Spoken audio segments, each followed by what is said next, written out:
What is up, people? Hope you're doing well. It is Wednesday the 1st December, and we're coming to the end of the year. You know, it's been a very interesting year. Many things have happened, many great things, many hurdles that we've overcome, problems to solve like we all do in life. But my video today is really to talk about sobriety and why I'm taking this route and how my journey's been so far with it. And just to give you some little bit of history today, whether it bore you with the details, and my plans for it. And ultimately, you've probably seen quite a few more people talking about this, and why they're doing it, and what it's all about. And everyone has their own different reasons. And we're in 2021 now. Turned 25 last month, so I've still got so many years ahead of me, really, and I'm very grateful for that, because time is something that we can never get back, and I've got so many amazing things to happen, so many amazing years ahead of me. And for those that know me will know that of the personal situation that I had over the last couple of years in 2019, which was very an interesting year, to be honest with you.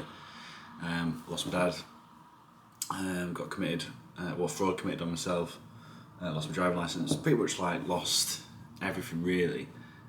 Addictions to drugs went up, and it was just a very, I've not really talked about this publicly, to be honest with you, and it was very, how to put it, very difficult, to put it that way. And I went through a journey of going from, prior to this, back end of 2018, I was in China, Hong Kong, launched my own development at 21, 22, 22 at the time, making great money. Confidence is obviously high, ego is up, great things were happening, and incredible things. And I was on top of the world, made money that I never made before, was doing what I always wanted to do, which was travel for work, travel for my own business.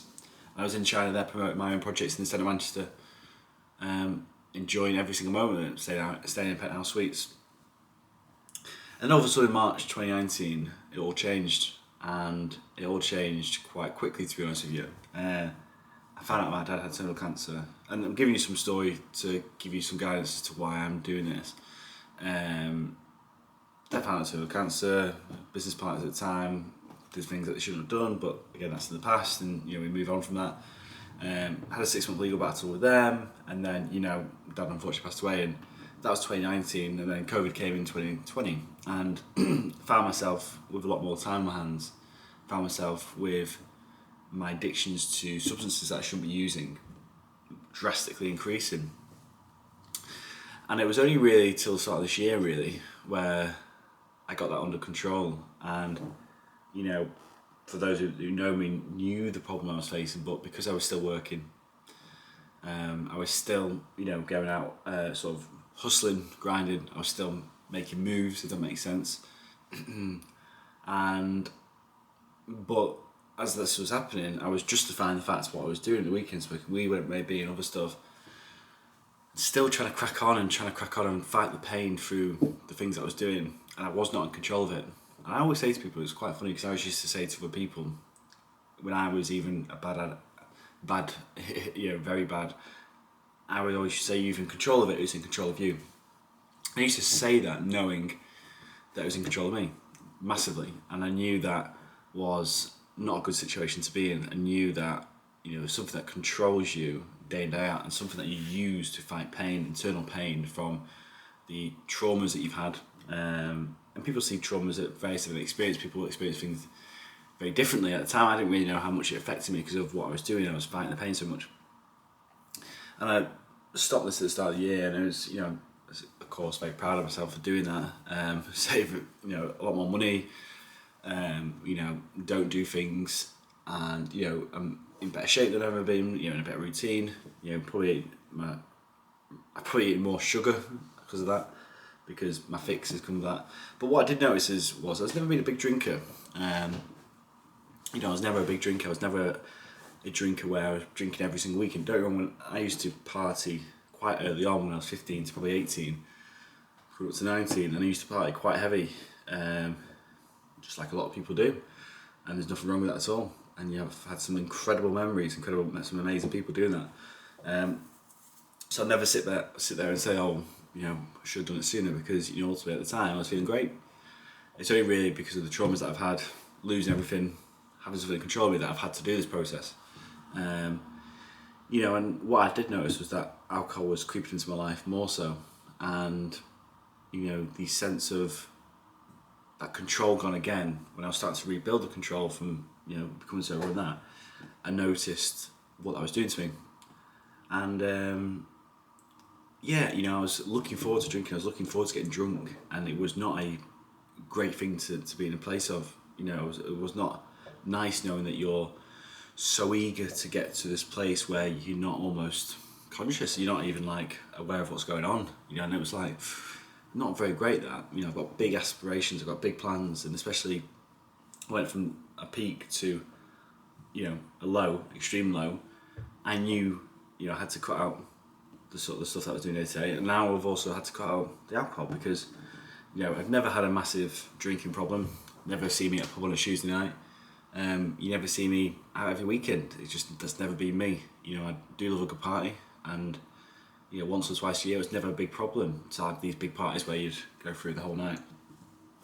But I was noticing drinking more, and noticing the feeling of drinking just for the sake of it. I didn't like that at all. And I think just with the rebuilding process and turn that I've had to go through, I've just over 5 weeks sober now, and starting to feel the benefits. They always say 3 to 6 months, but I think more so the self-discipline and the internal feeling that you get from just being able to sort of stick to something is massive. And so far we're on our way to make it happen. I'll do another video in 6 months' time, a year's time, once I've done it. And what I will say is, guys, that my story is different to everyone's story. People have different ways of dealing with things. Am I going to say I'm going to sit here and drink ever again? I don't know. I really don't know. So far I'm enjoying the process of feeling fresh every single morning, weekends included, of course. So I'm enjoying that. Will I get, have some drinks on one a day? Yes. Will I get drunk in the future? Who knows? But for now I'm comfortable, happy with what my decision, because I've got massive plans. We've got 2 podcasts coming. I've got another podcast launching next year. I've got incredible online programs which are going to change people's lives within the property space. We've got massive plans to get to certain income goals. I cannot have anything that will hinder that and prevent me from achieving that goal, because I've gone from that, drastically gone down, and now at the rebuild stage, and I cannot have anything. There's no excuses. It's on me. If I have booze in there, I know I'll blame that. If I have weed, if I have other substances, I know I'll blame that. And it's been quite hard, really, because a lot of my peers and colleagues who I love very dearly obviously do that all the time, especially in property. It's an industry which is drinking central, and I was at the Negotiate Award with Katie last week, and probably 99% of people were drunk, and that's cool, and I felt absolutely fine, to be honest, because I knew I would wake up fresh the next day.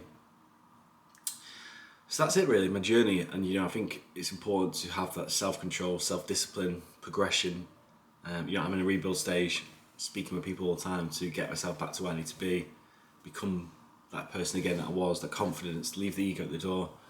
But there is no excuses, and I make sure, confirm that there is no excuses at all, to be able to maximise the value that I'm offering out to the world, and that's the people that work with, the clients that I serve, but also the gratitude I have with myself, and the people that I love obviously most of the day, which is family and friends. So I'll report back maybe in 6 months, 12 months, see how it's gone.